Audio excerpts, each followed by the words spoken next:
You're listening to The Ride to Work with Pastor Fred. Fuel for your faith before you clock in. Enjoy the ride.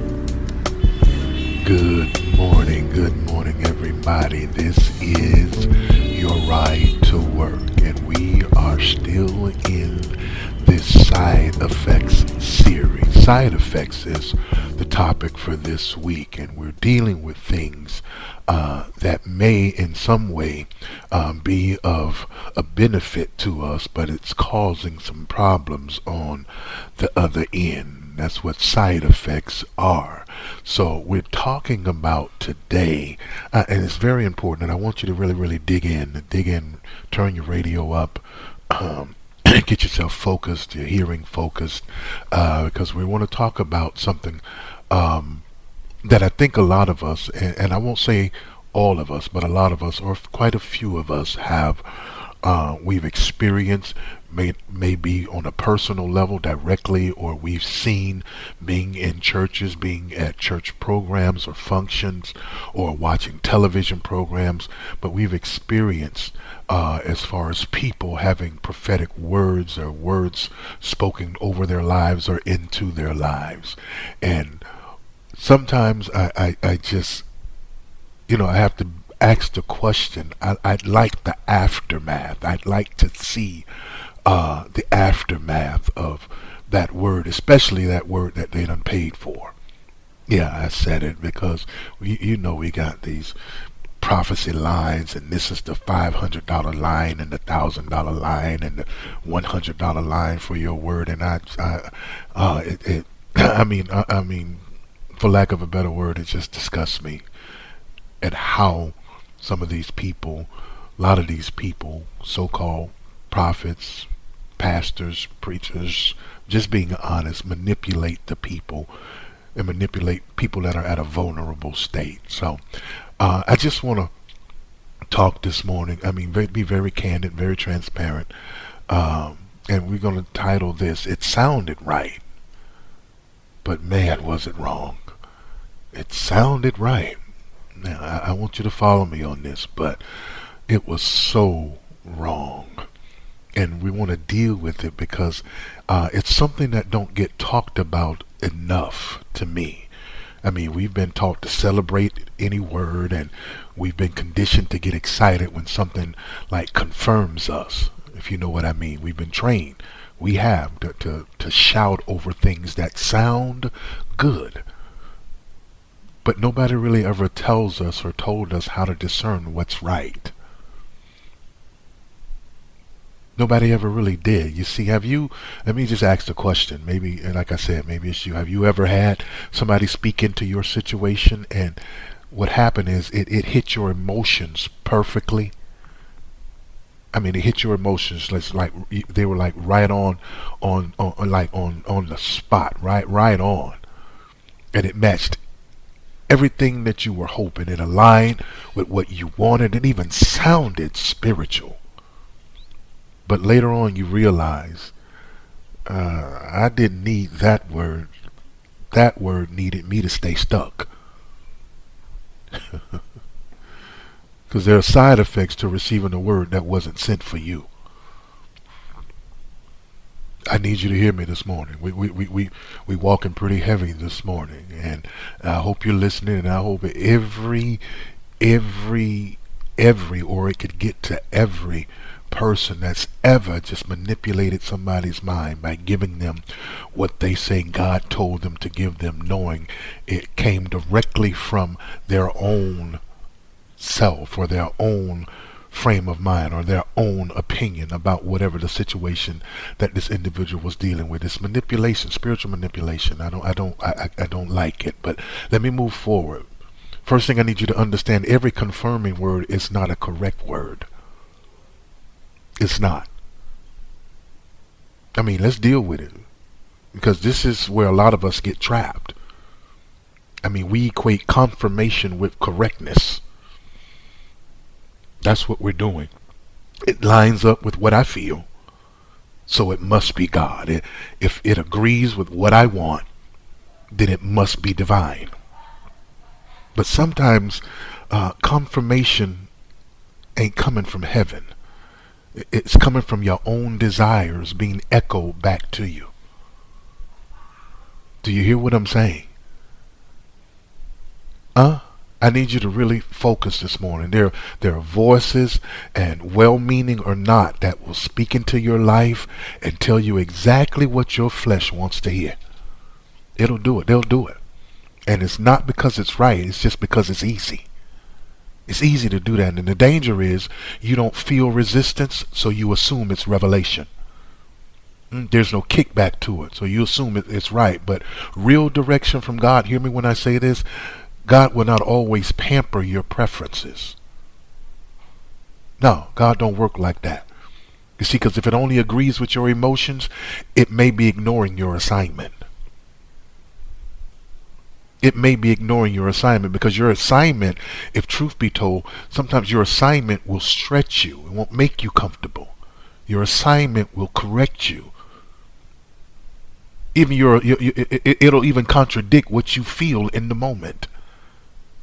If it's a real word, if it's a true word.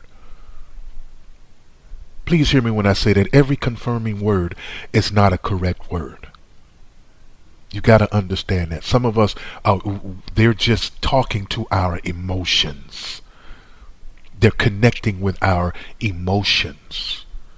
And a lot of us, we're such a sensual society to where we're so moved by what we feel, our emotions. But you got to understand that's a momentary thing. It is. Second thing I need you to understand, look, feel good words, and I'm just going to say it like that because that's what they are. Feel good words. But feel good words can lead to bad decisions. And let me show you how at this point, how it gets real costly, because once you receive the wrong word, you start making real decisions based on it. Man, you stayed in something you should have left. Because that word connected with you at that time. Because somebody told you, just give it time. Yeah, just give it time. You walked into something you weren't even prepared for because somebody told you, this is your season. Come on, you've heard it. You've heard it. You even got the song. This is my season for grace, for favor. This is my season to reap what I have sown. Some of you got to be careful about some of the stuff that you be singing and listening to. To reap what you've sown. You might not have sown some good stuff in the past, and I don't think you're ready to reap that.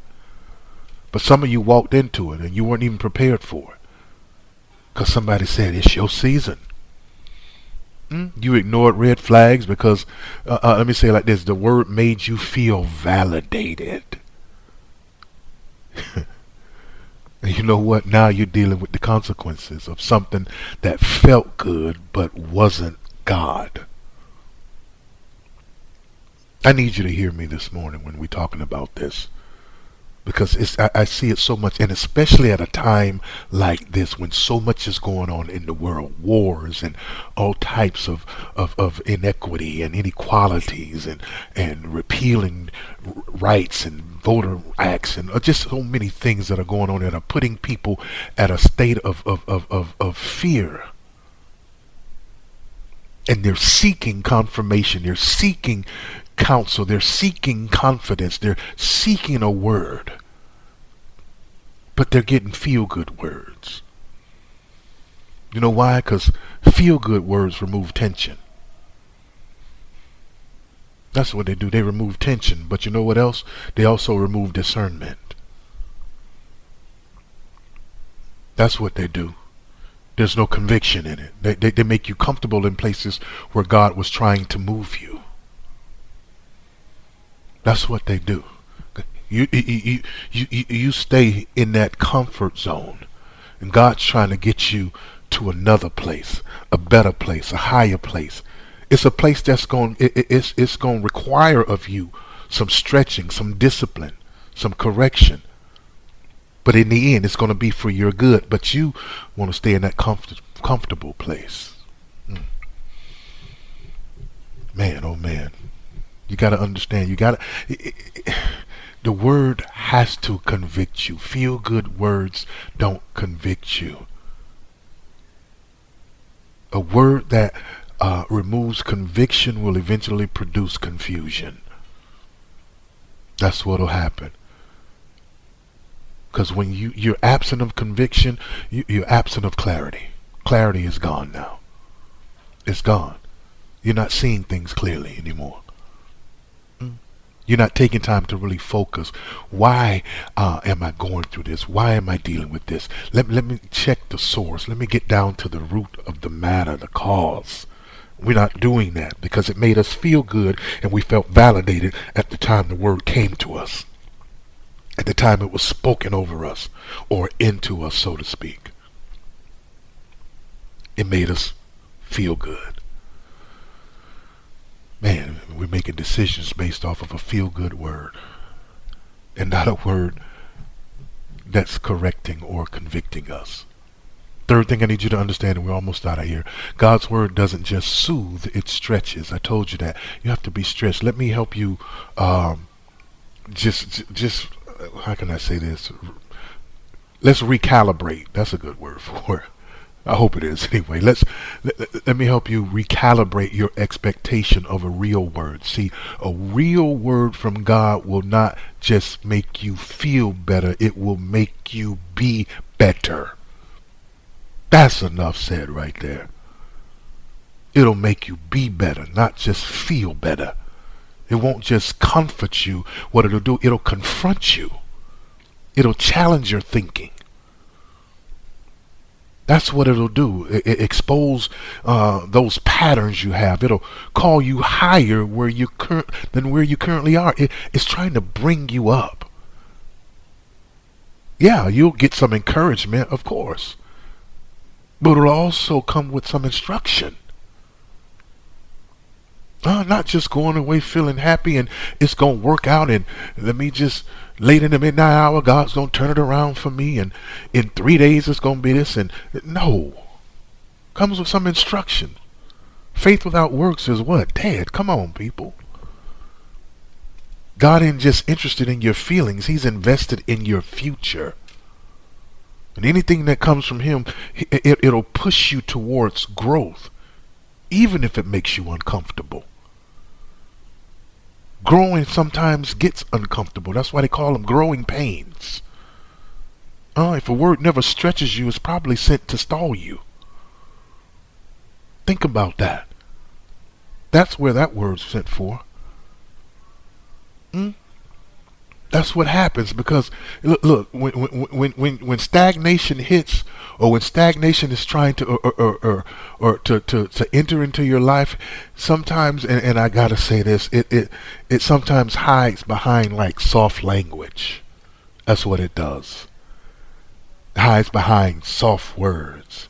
Doesn't hit you. Doesn't cause you to confront what the situation really is. It just makes you, again, here we go, feel good. Soft language. Doesn't speak to you directly. Doesn't give you instruction. Just soothes you. That's not a good thing. Because God's word doesn't just soothe. His words don't just soothe. It stretches you. It challenges you. And you got to understand when we're talking about side effects, because what this side effect is of these wrong words that are spoken over people or into our lives, is called misalignment. Misalignment, and this is the real danger right here. Because watch this: the side effect of receiving the wrong word is not just a bad moment. Yeah, you receive the word in that moment, but it doesn't stay there now, because you're making decisions off what you received, and it causes you to have a misaligned life. Because you're making decisions off of that feel-good word. You thinking you're walking in purpose, but you're actually moving off course. That's what's happening.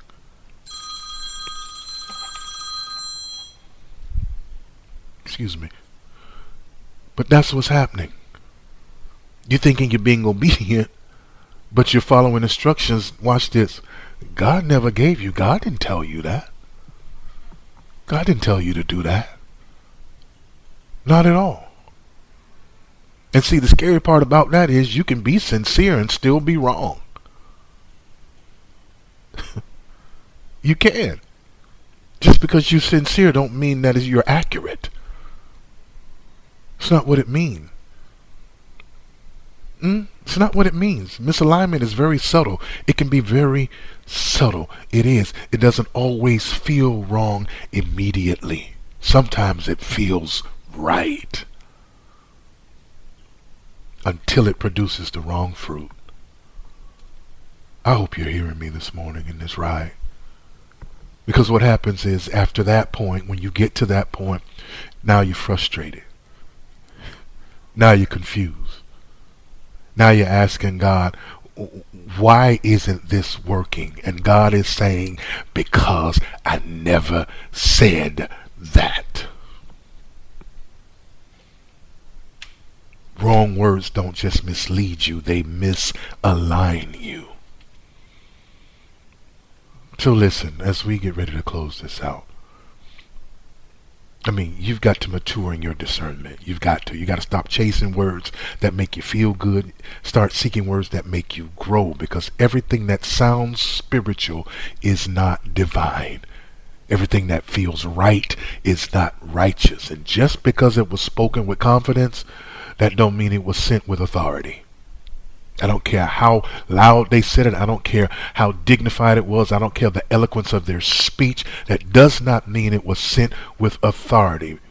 So before you receive it, before you act on it, before you build your next move on it, ask yourself, does this align me with God's will, or does it just agree with my wants? Does it? And I'll leave you with this, and I'm done. Because it's just like taking medication that wasn't even prescribed for you. That's what it's like. You saw somebody else take it and it worked for them. You know, they told you how much it helped. They described the relief it brought, so you took it. And at first, yeah, it seemed like it was all right. Hey, that's what's up. It seemed like it was good. It even made you feel better for a moment. But over time, your body started reacting differently to it. Because what was medicine for them became poison for you. God help me. God said, just because it was effective for them doesn't mean it was assigned to you. And I'm just going to leave it at that, and I'm done. That's enough said right there. My God, thank you for joining us this morning for the ride. And we'll be riding again in the morning. It sounded right, but man, was it wrong. God bless.